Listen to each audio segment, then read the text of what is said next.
Bonsoir et bienvenue sur Critical Play, une petite émission pas si petite où des joueurs sont réunis autour d'une table de jeu de rôle pour jouer une campagne, les chroniques de l'Empire Lunaire pour Donjons et Dragons, publiées par Wizards of the Coast. Bonsoir les amis.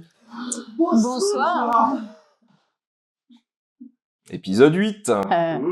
Un épisode qui va être très intéressant, je pense. Hein Tout de suite, pour ne pas oublier, n'hésitez pas à mettre des commentaires, à mettre des pouces si vous aimez l'épisode que vous allez voir, et surtout à mettre des messages, parce que c'est hyper important pour nous, parce que YouTube aime les commentaires, et nous adorons aussi les commentaires, nous y répondons, donc profitez-en. Et puis si vous avez envie de participer un peu plus, vous pouvez partager, vous pouvez aussi aller sur notre Tipeee, en lien sous la vidéo, et merci à notre partenaire Craft sur Table, avec ces magnifiques figurines que nous allons, je pense peut-être les utiliser très bientôt. On les aime, hein, les figurines, mais on n'aime pas les utiliser. Et merci d'ailleurs à Mika et Ludo pour le magnifique travail sur les peintures de ces figurines, parce que c'est vraiment magnifique. On espère comme ça pouvoir les montrer très bientôt. Et merci à notre sponsor Deka Initiative qui nous suit depuis les débuts de cette chaîne et qui nous permet de nous aider financièrement aussi de temps en temps, donc en plus du Tipeee. Donc on parlera du projet à la fin de cette vidéo, un magnifique projet qui est, ma foi, très intéressant. Épisode 8, donc épisode 7 résumé. Ce résumé sera fait par Chat. Eh oui. Du coup, nous continuons de marcher dans ce petit couloir enneigé jusqu'à ce que Tarjin ait disparu. C'est incroyable. Comment a-t-il fait? On savait pas. Du coup, on a un peu cherché à comprendre, on n'a pas compris, on a avancé. Bref. Nous sommes arrivés du coup devant un énorme pont de pierre qui se trouvait par-dessus une rivière qui coulait à grands flots, en face de nous une gigantesque porte, au pied d'une gigantesque montagne. Et sur le pont, le général des charognards qui se trouvait juste au-dessus du corps mort du père de Garrick. Le charognard fixe Garrick en lui demandant « Pourquoi tu fuis? Pourquoi es-tu parti? Pourquoi est-ce que t'as fait ça? Et pourquoi? Et Garrick a un peu paniqué et du coup a commencé à lui taper dessus. Parce que. Malicia, du coup, en voyant le général des charognards, s'est dit « Je vais lui taper dessus aussi ». Du coup, ils étaient tous les deux pendant qu'Abby, pour une fois, observaient, en se disant c'est un peu leur truc, moi je vais voir ce qui se passe à côté. Et au bout d'un moment, à force d'être asséné de questions, Garrick finit par lâcher qu'il a eu peur. Il a eu peur de mourir. Il a été lâche, mais ce fut la seule fois où il fut lâche. Et que dorénavant, ça changerait. Dorénavant, il serait fort. Et le général des charognards s'évapore. Le corps du père de Garrick s'élève, vient voir son fils. L'épaule tendrement, en lui disant qu'il a fait confiance en lui pour protéger les siens et nous protéger nous. C'est vrai que c'est plutôt pas mal aussi, dans l'idée. Du coup, le père de Garrick s'évapore aussi. On se repose un peu, Garrick, un peu dur cette séquence émotion. Malicia hyper déçue parce qu'elle aurait bien voulu défoncer le général des charognards, mais n'a pas eu l'occasion. Et après ce court repos, nous continuons notre avancée sur le pont et nous arrivons devant une énorme, gigantesque salle avec au centre un socle disposant de 4 superbes et magnifiques statues représentant 4 humanoïdes. Si vous aussi vous avez une petite idée de ce que ça peut être, n'hésitez pas à écrire en dessous la vidéo.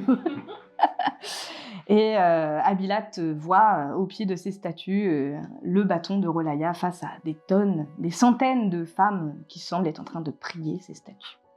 Et la suite après le générique. No one else could ever hold a candle. Get ready for a battle, 'cause you know that I was born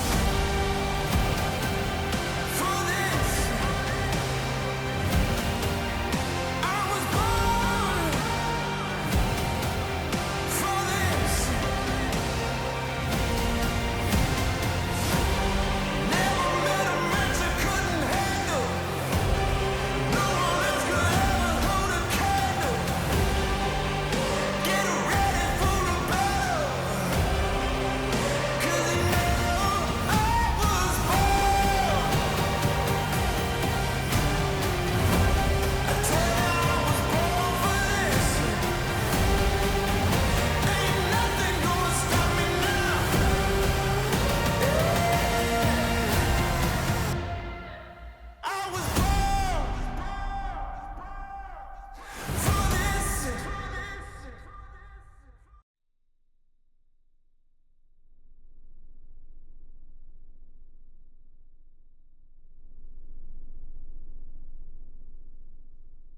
Nous reprenons dans cette immense salle circulaire, dont les contours sont impossibles à percevoir en raison de cette profonde obscurité quasi surnaturelle qui entoure les lieux. Au centre de ce gigantesque espace, dont le diamètre avoisine les 50 mètres de long, un monumental socle, haut de 3 bons mètres, une sorte d'autel circulaire constitué de marbre blanc, tout comme la salle elle-même, est rehaussé de différentes lignes d'or pour accentuer sa puissance. Sur ce socle, 4 colossales statues, hautes d'une quinzaine de mètres. Vous êtes obligé, malgré votre distance, de lever très haut la tête pour apercevoir l'ensemble de ces représentations. Ces statues représentent 2 puissants corps féminins et 2 majestueux corps masculins, levant les mains au ciel et regroupés les uns près des autres, dos à dos, certaines agenouillées. Une étrange lumière jaune, tel un petit soleil, éclaire les statues au-dessus d'elles, leur donnant une aura quasi divine. Sous cet astre artificiel, un cercle vaporeux lévite, à portée de main, de ces géants de pierre éternelle. Ces géants sont imposants, par leur dimension mais aussi par le sentiment de majesté qui s'en dégage. Autour de ce socle, juste après des rangées et des rangées de bougies blanches allumées en une sorte d'offrande, des femmes en haillons gris, de très nombreuses femmes agenouillées pour la plupart en direction de ces statues. Elles sont comme figées, en prière, certaines levant les bras, d'autres agenouillées, les mains vers l'avant, collées au sol. Vous en comptabilisez rapidement peut-être une centaine, en différentes rangées de manière épars, 7 ou 8 rangées. Ce sont des femmes de différents âges qui sont là, en prière, et aucune ne semble bouger. Une odeur se dégage de cet endroit, une odeur humide, épicée de safran et de coriandre, à la fois sucrée comme le caramel et anisée, tel le réglisse. Une odeur de myrrhe. Elle est assez prononcée, comme si on venait de la déposer délicatement en ce lieu pour renforcer son côté mystique. Cette lumière qui pointe depuis le haut et descend sur ces 4 statues donne une aura inquiétante et intrigante au lieu. Le silence naturel de cet endroit vous donne l'impression d'être dans un mausolée, ou un temple, où nul autre, personne, ne doit rompre le silence.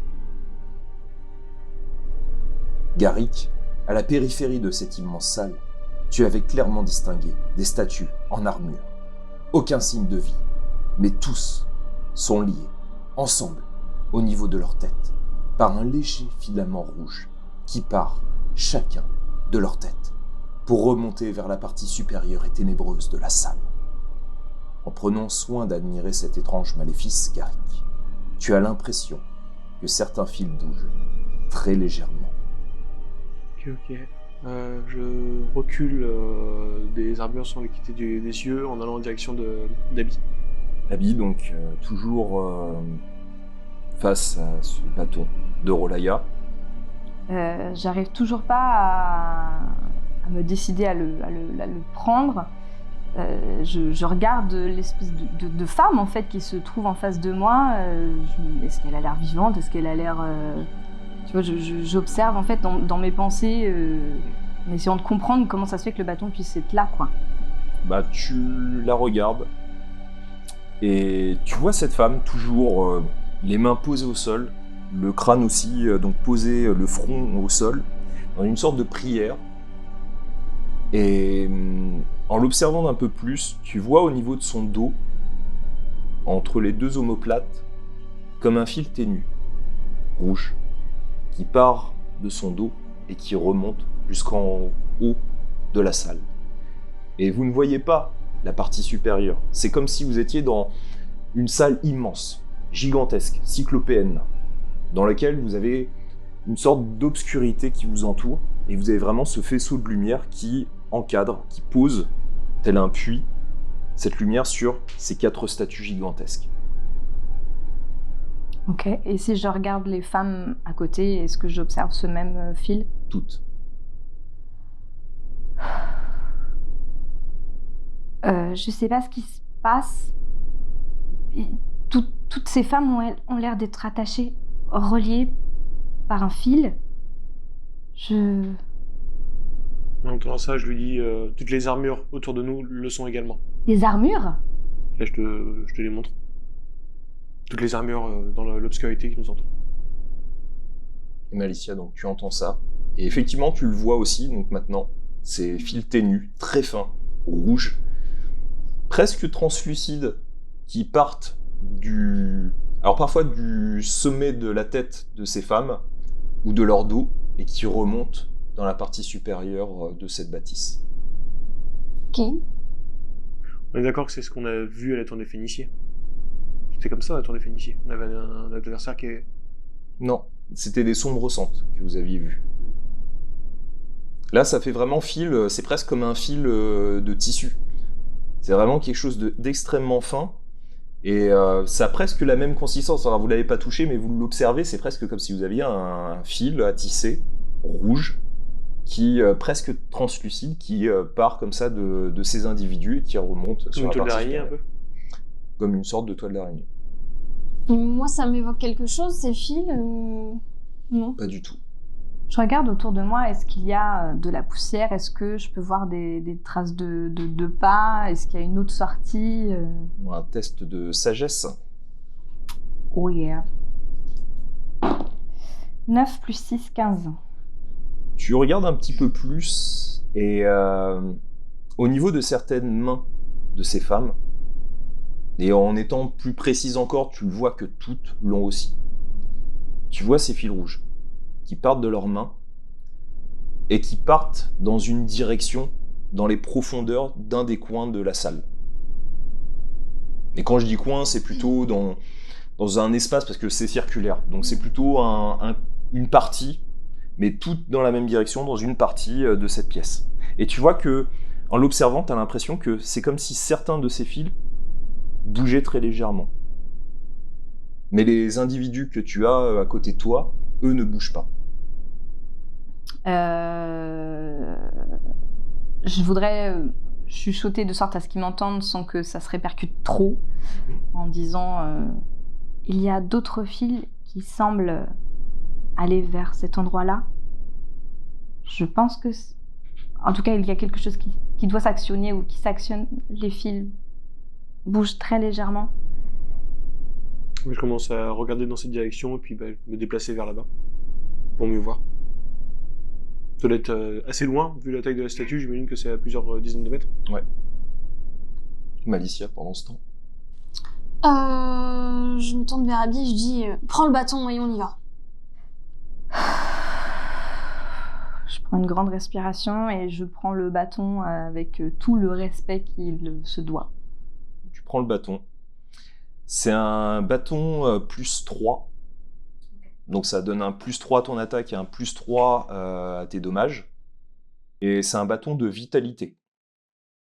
Donc maintenant, il faudra être harmonisé avec, donc un repos long pour savoir précisément en quoi, quelles sont les capacités précises de ce bâton. Ok. Donc tu la vois prendre le bâton.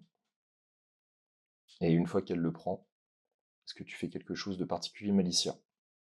Non, je la regarde en lui esquissant un petit sourire parce que je sais que ça a été dur pour elle, mais enfin pour moi c'était important qu'elle récupère ce bâton. Et du coup, je me dirige aussi pareil là où se rend Garrick, vers les fils. Donc toi, tu pars en direction de là où va Garrick, Abilat. Je vais les suivre tout en étant dans l'observation de ces corps autour de nous. Vous avancez donc en groupe. La compagnie Malégole que vous représentez tâtonne dans la semi-obscurité. Les fils mènent vers un escalier qui descend. En le prenant, cela vous prend bien un peu plus de 10 minutes pour atteindre ces profondeurs. Le temps de votre immersion vous semble bien plus profond, en raison de l'obscurité la plus totale qui joue sur la notion du temps. Vous arrivez en posant le pied sur un sol froid. Votre nyctalopie, Abilat et Malicia, ne fonctionne pas, en raison de la totale obscurité du lieu.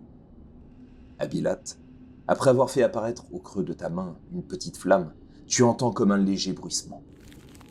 Comme du tissu, au loin, quelque chose a bougé, quelque chose de léger, assez éloigné, pour donner l'impression que la pièce où vous vous trouvez doit être immense.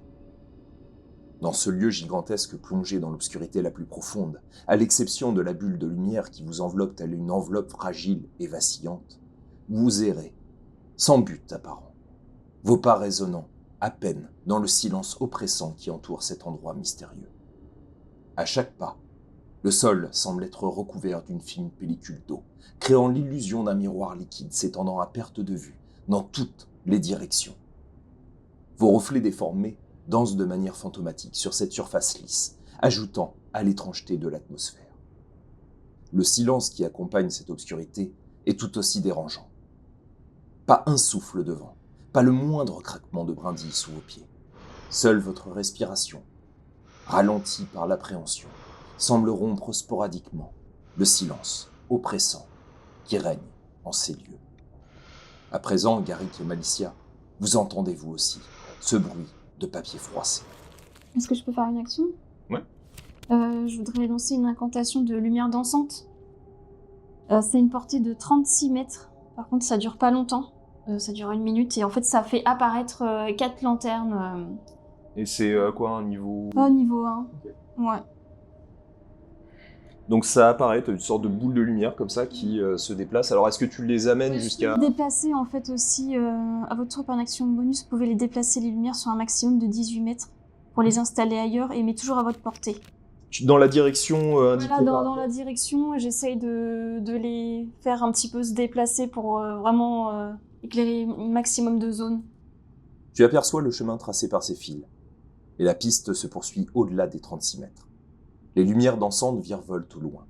En avançant, Malicia, accompagnée de tes 2 compagnons, les lumières se déplacent selon ta volonté, à la périphérie des 36 mètres. Au bout d'un moment, à environ une centaine de mètres de l'entrée que vous aviez empruntée un peu plus tôt, vous discernez, sur une sorte de sombre autel, un trône.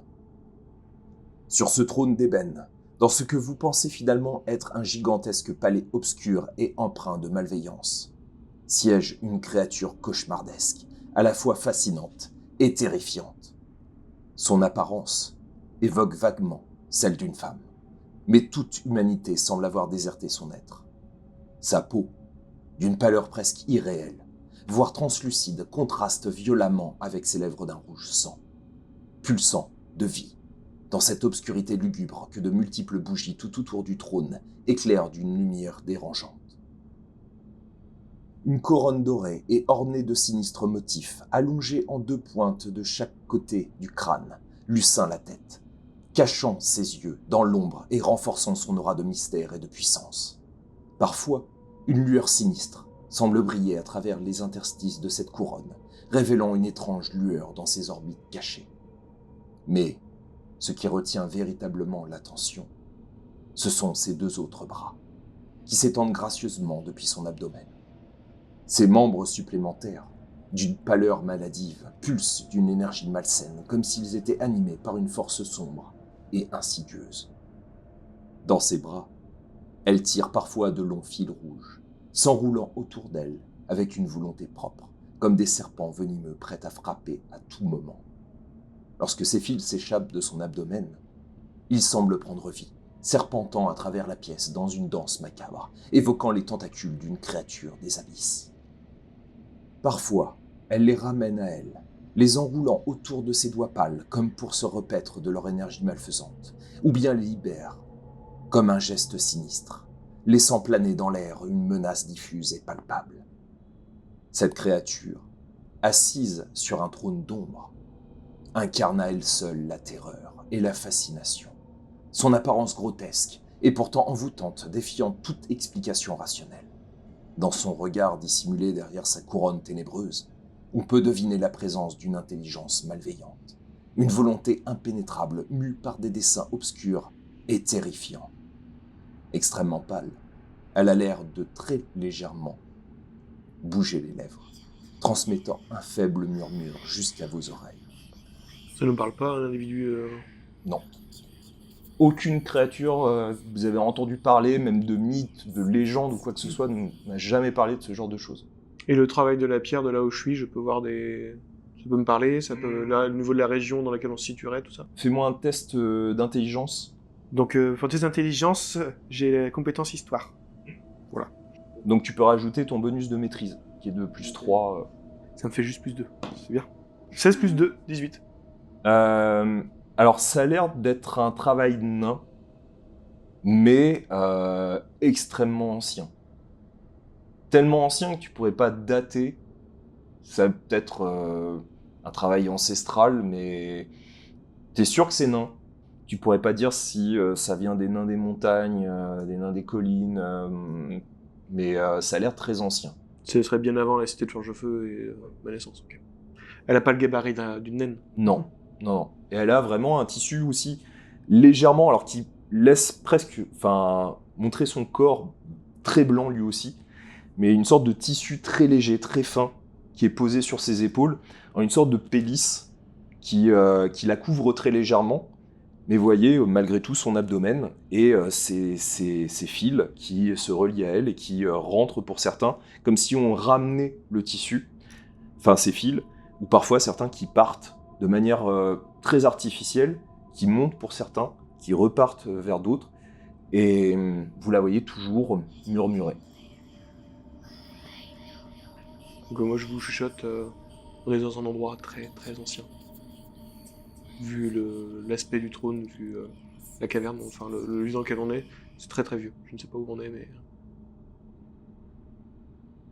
Je sais pas quoi on a à faire devant nous là.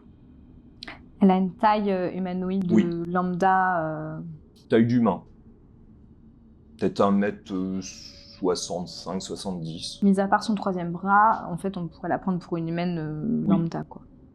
Et ce troisième bras, est-ce qu'il a l'air d'être à elle ou il a l'air d'appartenir à quelqu'un d'autre? Il a l'air d'être à elle. Ok. Est-ce qu'elle nous fait penser à une des 4 statues qu'on a vues à l'entrée? Non.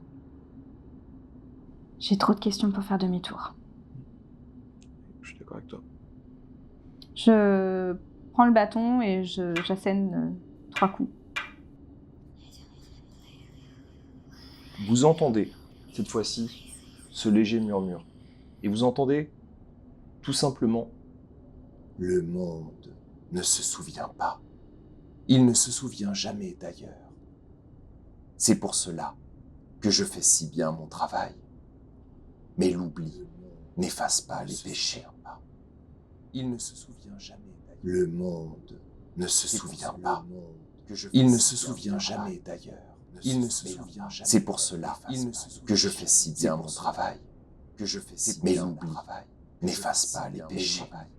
N'efface pas les péchés. Je parle suffisamment fort. Qui êtes-vous? Qu'est-ce que vous êtes? tu vois qu'elle a l'air de s'arrêter.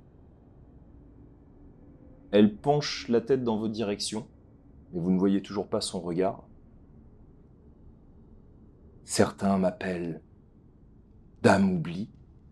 Certains parlent d'hideuse puissance. Mes frères et sœurs parcourent le monde. Et je suis là, à l'effacer, pour que le présent puisse vivre. Vos frères et sœurs? Vous en connaissez certains. Vous en avez même côtoyé un. Vous avez côtoyé le destructeur des mondes. J'ai un frisson qui me parcourt là. Ah. C'est grâce à vous que la cité de Toulouse est telle qu'elle est aujourd'hui? Pas par moi. C'est de votre faute. Et c'est pour cela qu'inlassablement, vous faites encore et encore et encore les mêmes erreurs. La mémoire est l'instrument de l'oubli. Nous? Vous, les êtres humains, les vivants. Je me souviens, moi, d'une époque où le monde était en guerre permanente. Les hommes avaient touché au but, se prendre pour des dieux. Et voilà que les titans étaient là pour tout régler. Mais rien ne fut réglé. Et vous êtes là maintenant, ici, devant moi. Nous ne vous cherchions pas, nous cherchons quelqu'un d'autre. Personne ne me cherche jamais, mais je suis toujours dans le tréfonds de votre mémoire. Inlassablement, je fais mon œuvre. Je suis là pour cela. J'efface pour que le présent se construise. Est-ce que vous avez vu d'autres humains à part nous? Oui. J'ai vu d'autres êtres comme... Et tu vois que son troisième bras se lève et se dirige dans ta direction. Comme toi, Abilat, du cercle de la lune. Et tu vois qu'elle le rétracte de nouveau et le repose sur son abdomen. Savez-vous où elle est? Oui. Et je peux t'y guider. Et tu vois qu'elle déplace sa main de nouveau, sa troisième main, et elle la déplace dans une autre direction. Je regarde avec des yeux pleins d'espoir. Tu vois juste une zone sombre. Comme tout ce qui vous entoure, mis à part elle.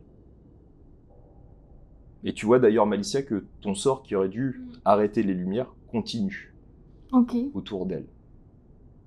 Et ben dans ce cas-là, je fais un geste pour déplacer les lumières dans la direction indiquée par son bras. Donc tu le déplaces, et au moment où tu le déplaces, ça disparaît, ça s'arrête. Mm. Donc vous êtes de nouveau dans l'obscurité totale. Me permettez-vous d'aller la voir? Bien sûr.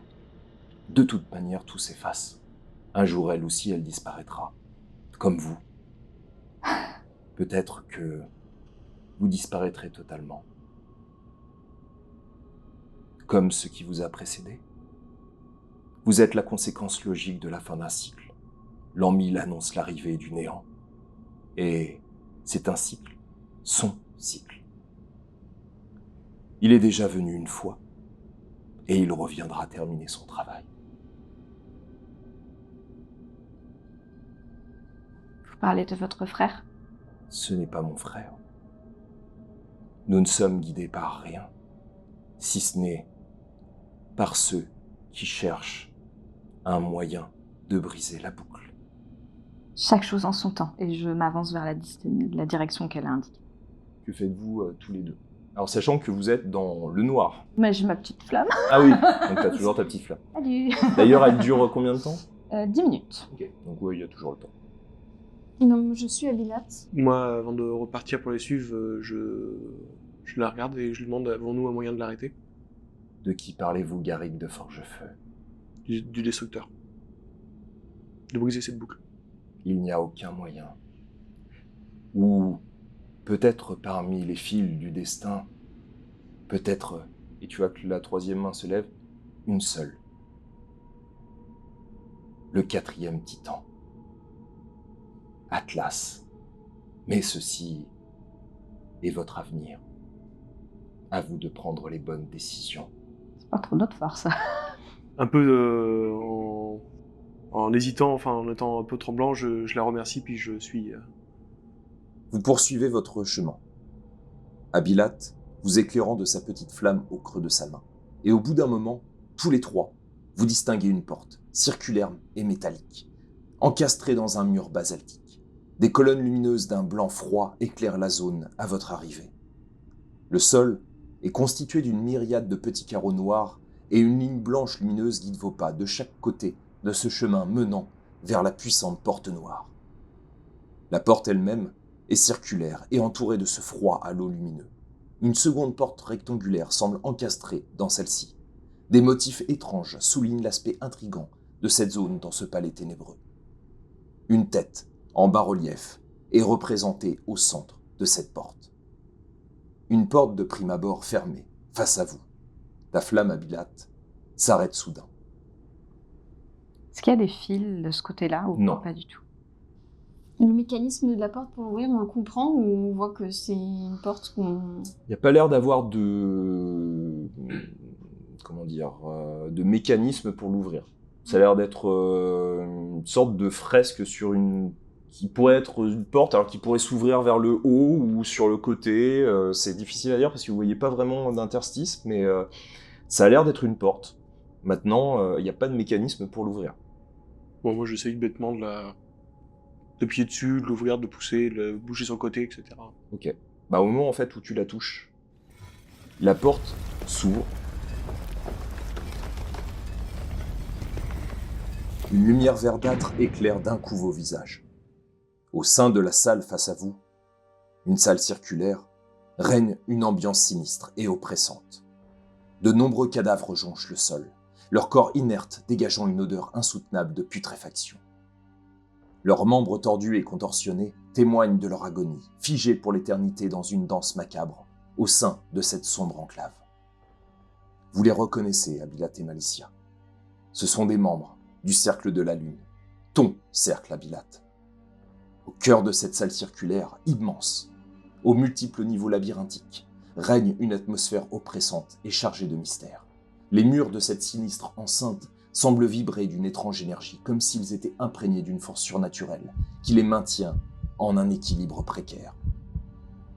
Au centre de cette vaste salle se dresse un immense cocon verdâtre, monstrueusement imposant, pulsant, à une allure régulière et hypnotique.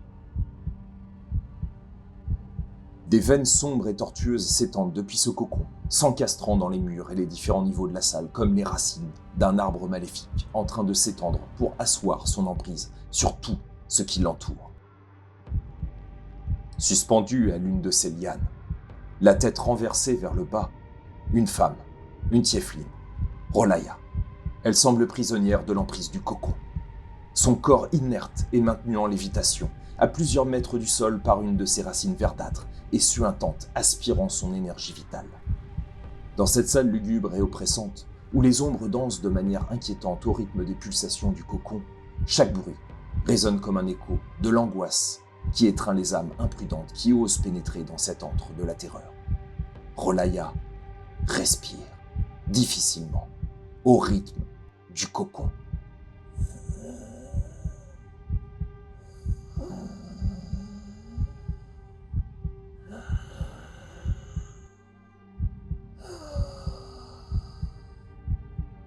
Dans l'air épais et lourd de la salle, flotte un étrange pollen, perceptible aussi par l'odeur douceâtre de roses décomposées, un parfum trompeur qui contraste avec la scène de mort qui se déploie sous vos regards horrifiés.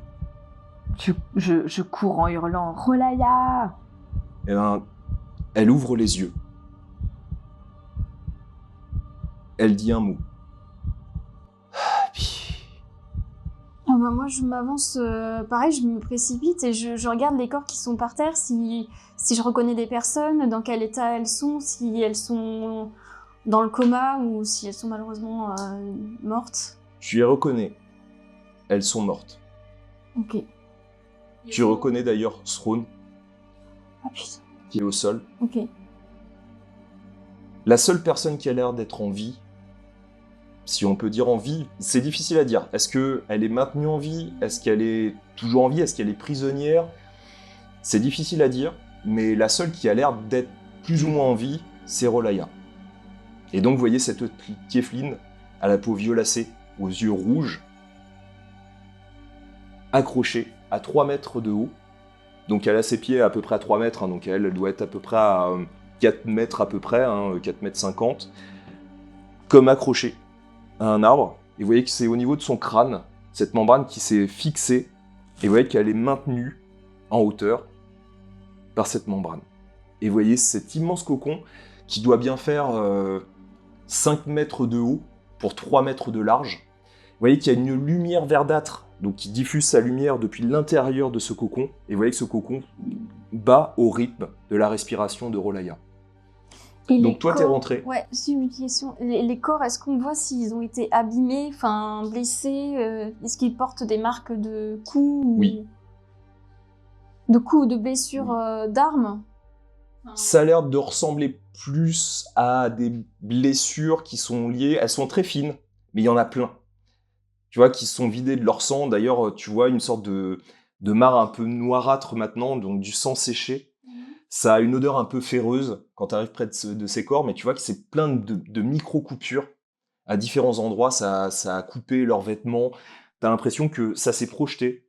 Et c'est des toutes petites, comme des sortes de petites aiguilles ou d'épines qui ont traversé ces corps de part en part. Ok. Donc toi, tu vois ces corps. Abby, que fais-tu? Donc t'as appelé Rolaya, elle t'a dit Abby. Je m'avance en courant, je cherche comment je pourrais la décrocher, comment je pourrais la descendre. Là, je réponds plus de rien, quoi. Ok. Je crie, mais qu'est-ce qui s'est passé? Mais comment je peux t'aider à descendre? Je suis complètement paniquée. Moi, je les rejoins en me pressant et regardant si ça a réagi autre que le cocon ou la respiration au moment où elle a crié. C'est quelque chose qui se déplace quelque part. Donc vous êtes dans la pièce. Vous entendez des pas derrière ce cocon. Ça avance sur le côté. Et vous reconnaissez tout de suite celui qui avance vers vous. Celui qui a été déjà nommé il y a quelques minutes, le destructeur des mondes. Il avance. Le cocon qui continue toujours, cette respiration de Rolaya, assez forte. Le destructeur est face à vous. Vous voyez ces chaînes qui pendent très légèrement de chaque côté. Il vous fait face. Vous regarde de haut. Il commence à tendre ses bras, comme la première fois que vous l'avez vu. Et il commence à vouloir projeter son attaque. Le cocon qui est formé ici, le destructeur de monde qui est présent ici, vous êtes là. La première à agir, c'est toi, Malicia. Que fais-tu? Et ce cocon-là, comment elle est vraiment rattachée en fait, Rolaya? Il y a un fil, Comme une sorte de membrane. Quand je parle de membrane, c'est presque une racine, une grosse racine grosse racine. qui sort du cocon et qui s'est encastrée au niveau de sa tête et qui est accrochée à sa tête. Hmm. Ok. Bon, je vise cette personne qui a l'air tout à fait Ok. hostile. Non, le destructeur, notre ami avec ses petites chaînes. Très bien. Eh ben écoute, c'est à toi. Ok. Du coup, hop. Bon, c'est parti. 1, génial. Ok, et ben donc tu pètes ton arbalète. Très bien. Je sais péter, donc voilà. Voilà. Donc ensuite, c'est à toi, Garrick. Que fais-tu? C'était une mauvaise idée. C'est quoi ce début de combat? Punaise. On a quelle distance, des monsieur? 6 mètres. 6 mètres, ok. Donc tu peux faire ton mouvement jusqu'à lui, et puis Non, je vais rester... à bonne distance. Je vais m'approcher pour être à peu près à égale distance par rapport à Abby. Je m'approche. Ouais. Tout en ayant les équipements, et puis là je profite d'être encore à distance pour lui balancer le marteau. Ok. Donc 4 plus, on avait dit, c'était... J'ai distance c'est 7, donc ça me fait 11. Plus... c'est tout, parce qu'en fait c'est du dégâts à distance. Donc ça rate. Et non, c'est tout. Et la deuxième, si je peux faire la deuxième. Donc il revient. 2 plus 7, 9. Heureusement qu'il revient. C'est une grande salle. C'est une grande salle. 3 mètres de haut. Elle fait au moins bien 8 à peut-être 8-10 mètres de haut. Je vais lancer une sphère de feu du coup. Chaque créature qui termine son tour dans un rayon d'1,50 m autour de la sphère doit faire un jet de sauvegarde. Donc je vais la placer ici. Ok. Donc ensuite, à lui, il fait 2 attaques. La première dirigée pour les deux qui sont en face de lui. Donc une première sur Garrick, une deuxième sur Abilat. Donc t'as ton bouclier, hein, c'est ça. Donc 16. Donc ça touche. Ça fait 11 points de dommage. Et donc Abilat... 13. 13. Ça touche aussi, donc 11 points de dommage. Donc vous avez les deux chaînes qui partent dans votre direction, qui vous touchent donc au niveau de l'épaule. Ça se projette, ça s'accroche légèrement. Il les ramène en sitôt, donc vous sentez la douleur, donc ça vous fait partir très légèrement en avant. Et il les ramène de nouveau. Nouveau tour. Il a fini son tour. Ouais, donc il doit faire un jet. De Dex, de sauvegarde de Dex. Donc il a un avantage contre les sorts. C'est réussi, donc ça fait quoi? Celles qui échouent subissent 2d6, les autres la moitié seulement. Ouais, donc c'est la moitié. Donc 5 et 5, 10, donc 5. Et c'est des dommages de Feu. quel type? Feu. Donc t'as l'impression, tu vois, que la boule le touche, mais c'est comme si la chaleur rentrait à l'intérieur de lui. C'est quel type de dégâts qu'il fait avec ses chaînes? Classique, tranchante. Je chante parce qu'en étant en rage, je deviens résistant aux dégâts tranchants. Ok, donc c'est les dégâts divisés par 2. Que tu pars du... Bon, 11, tu dis 5 ou 6? C'est au supérieur, donc 6. Donc j'ai pris 6 dégâts. 6. Donc c'est bon. Nouveau tour. Malicia, que fais-tu? Donc t'as plus ton arbalète. Je me rapproche de Rolaya. Ok. Donc, alors... 6, ça fait 9, ben pile Voilà. donc ton mouvement, donc Ok. tu peux faire aussi une action. Mon action, c'est de lui parler, en fait, pour essayer de capter son attention, parce que je sais pas si elle est un peu embrouillée. Donc, je lui dis, Rolaya, comment je peux t'aider? Comment je peux te libérer? Aide-nous. Elle te regarde. Le cocon. Protéger Gaïa. Oh, oh. Cocon, protéger Gaïa. Une et toi. Donc que fais-tu? T'as le droit à une action. Je considère que c'était une action rapide parce que tu lui as demandé une phrase assez rapide. Est-ce que tu peux nous aider? De là où tu es? Tu peux rien faire? C'est tout. Ouais. Garrick, que fais-tu? Là, je peux aller au contact avec lui? Ouais, donc tu peux te déplacer. Ouais. En me déplaçant, est-ce que tu considères que jeter mon bouclier à terre, c'est une action bonus? Oui. Je jette le bouclier à terre et je prends le marteau avec les 2 mains cette fois. Et donc là, je me mets en... Enfin, je deviens frénétique. Coup de la rage, qui me permet une attaque bonus supplémentaire à chacun de mes tours. Donc je tape dessus. 9 plus... donc au contact, ça fait plus 10. 19. Touche. Donc là, cette fois, je passe sur un D10, si tu me confirmes. En polyvalence, c'est ça devient un D10. Ouais. Des 10 plus ton modificateur de D10 force. plus 7. Attends. Ouais, Oui, c'est ça, plus D10 plus ton- 7, le oui. modificateur Oui, de plus, l'arme. 9, plus 2 avec la rage. Ok, c'est parti. 1 plus 7, ça fait 8, plus 2 avec la rage, ça fait 10. Ok. Je tape une deuxième fois. 20. 20 nattes. Donc 2 des 10 plus ton modificateur, qui lui ne se multiplie pas. 7. Donc si tu rajoutes chaque fois le truc, hein. Sachant que, je rappelle, vous pouvez utiliser vos points d'héroïsme pour, par exemple, si tu l'utilises là, tu peux faire le maximum sur tous tes dés, donc ne pas lancer les dés et avoir le maximum de tes dés. Donc ça ferait 20 plus ton modificateur de l'arme. Ça ferait fait 27 27. plus 2, 29. Tu utilises ton point d'héroïsme. Bah oui. Donc 29 points de dommage. Ouais, puis j'ai la 3ème attaque bonus à lui faire. Donc là, tu arrives et tu lui donnes un grand coup violent, tu vois, ça l'abaisse, tu vois, qu'il pose sa main sur ton épaule. Tu sens donc sa force au niveau de ton épaule et tu vois qu'il te regarde. Tu vois toujours ce masque comme une sorte de crâne avec le sang qui coule sur son visage. Tu sens lui aussi ce regard frénétique. Toi aussi, tu as cette rage face à lui. Il te regarde et donc tu peux faire ta 3ème attaque. Donc là, je lui dégage sa main de mon épaule avec mon bras, et puis je lui assène le 3ème coup. 15, donc ça fait 15 plus 10, ça fait 25. Ça touche. Et ça me fait 9 plus 7, ça fait 16, plus 2, 18. Ensuite, Abby.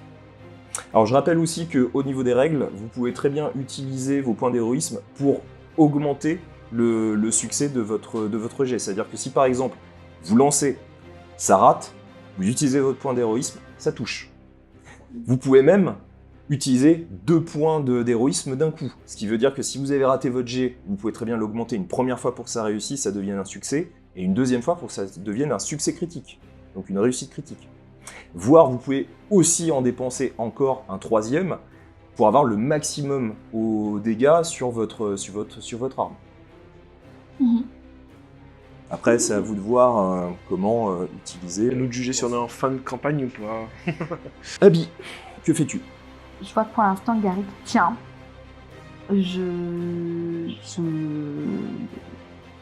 comment dire, j'enlève mon sac à dos et je hurle à Rolaya, j'ai le livre. Le livre n'a plus aucune importance. Qu'est-ce que je peux faire? Protéger Gaïa.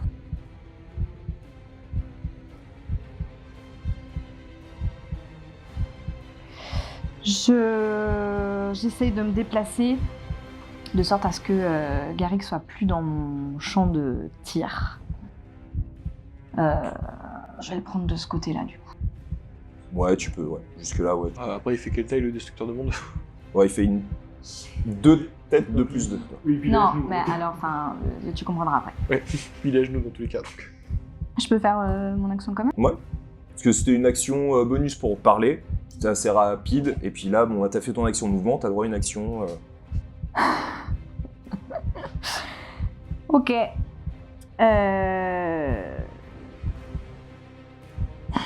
Ils sont vraiment au contact là de toute façon. Mm. Je suis complètement paniquée, je me sens complètement inutile.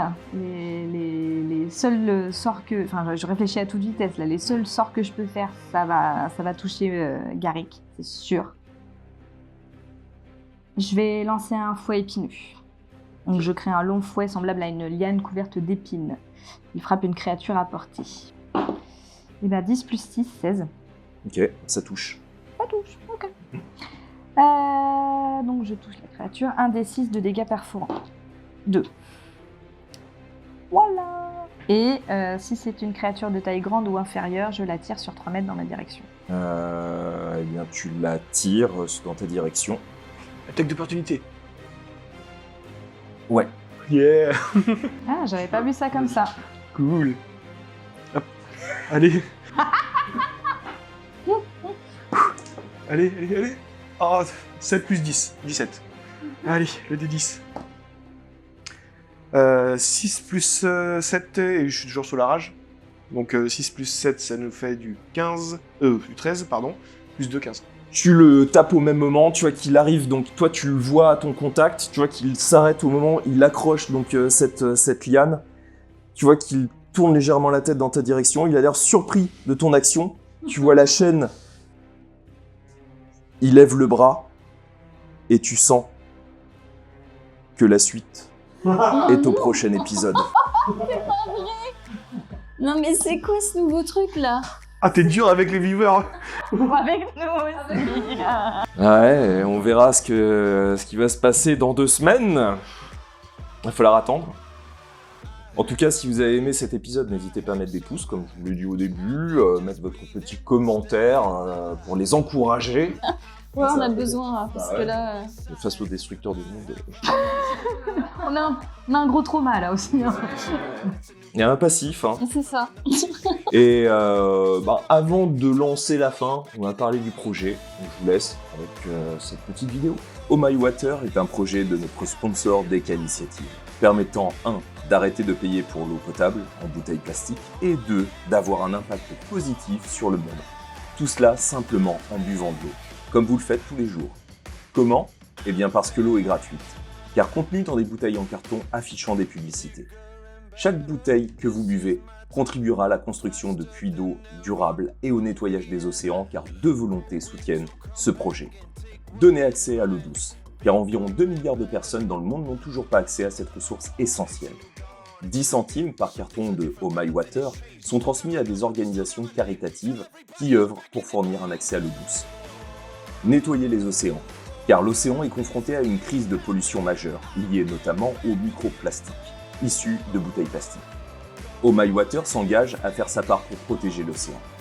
Avec chaque brique d'eau que vous buvez, vous pouvez contribuer à nettoyer l'océan et à garantir que les générations futures puissent profiter de ces nombreux bienfaits. Ce projet vise uniquement, pour le moment, la Belgique. Mais si Oh My Water réussit à attirer assez de monde, ce projet pourra s'étendre à la France. Alors, amis belges, la balle est dans votre camp.